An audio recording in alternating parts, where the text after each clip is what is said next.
How's it going, y'all? This is Dan Sabo from Guitar Lab. Today we're going to talk about guitar cables. So I've got my DAW pulled up here, and we've got a bunch of recordings of different cable configurations.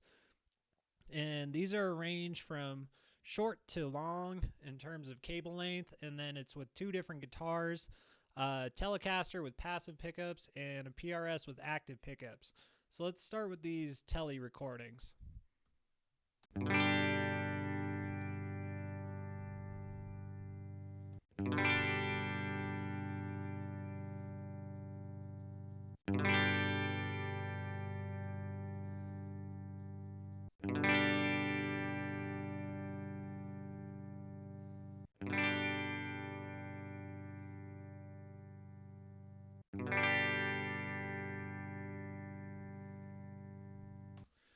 So did you hear that last one?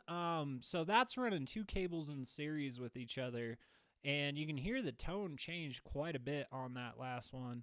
Up until that point, the changes were more subtle. It could be just hitting the strings a little bit differently. I think that there is like a little bit of change in tone as you move between from the shorter cables to the longer cables. Um, these are actually arranged in order of capacitance on the cable. So I have a multimeter and I recorded the capacitance for all these different configurations, and they're just arranged from low to high. So that last recording where you got two cables, it changed quite a bit.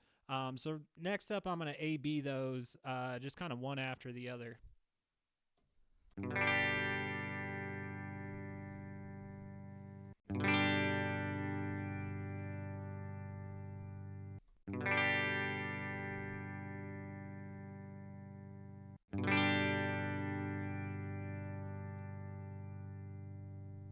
So yeah, big change in tone there. Quite a bit different from one to the other.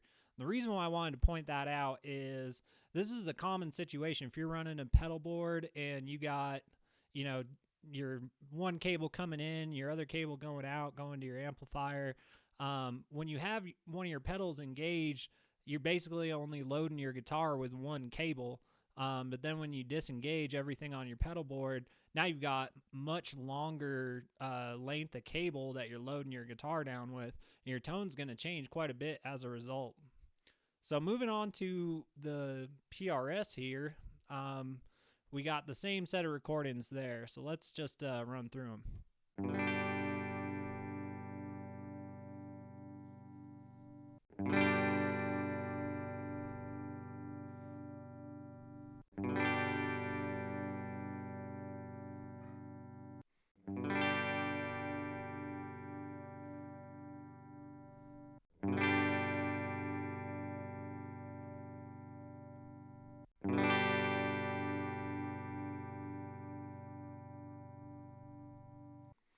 All right, with these recordings, these are actually very similar. There's not a lot of change as you're moving through these recordings, maybe just a teeny tiny little bit. The reason for that is the PRS has active pickups in it.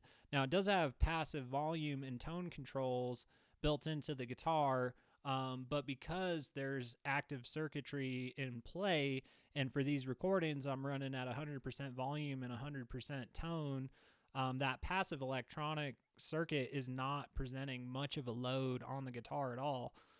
So mostly it's dominated by that active output, and the result is that the effect of the cable is very small.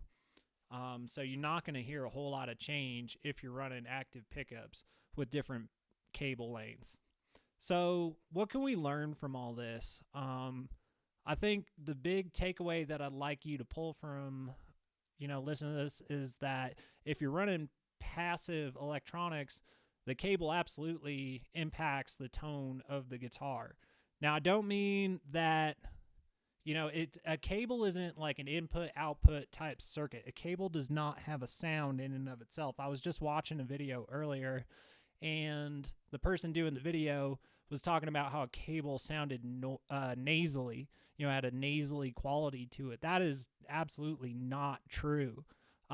If you were to measure the signal on one end of the cable versus the other, it would be the same. A cable is a very good conductor, so there's not a lot of voltage difference across it. What you are hearing is the actual output of the guitar changing as a function of how it's being loaded down. And that's going to be a function of the electronics in the guitar, the pickups themselves, the cable, the capacitance of the cable in particular is going to be the main player that affects your tone. And then the input circuitry to your, amplifier or effects pedal. So all of those things combine to create what the actual sound coming out of your guitar is. It's not a process like a distortion or a chorus or a phaser or something like that where you have an input and an output. This is the actual signal coming out of your guitar being changed as a function of the load that's applied to it. So definitely a cable does not have a sound in and of itself. It's a ecosystem. Everything is, affecting each other and creating the signal that is your guitar signal. So if you're playing, definitely keep in mind how much cable is going through. And if you're switching effects on and off with passive electronics, just keep that in mind because it is going to change as a function of whether or not everything in your pedal board is turned on or not. That being said, you can use active electronics, and that will actually, mitigate that problem to the point where it pretty much does not exist. Alternatively, you can have one pedal that you keep on all the time at the front of the chain, something like a buffer or a gain stage or a preamp or something like that, and that will actually drive the rest of the cable length very well, and that will mitigate this problem almost entirely. So I hope that helps. If you're using passive electronics, try a few different cables or different lengths of cables. It will make a difference, and see which one works the best for what you're trying to do. And, hopefully you have a good time playing guitar. Thank you so much.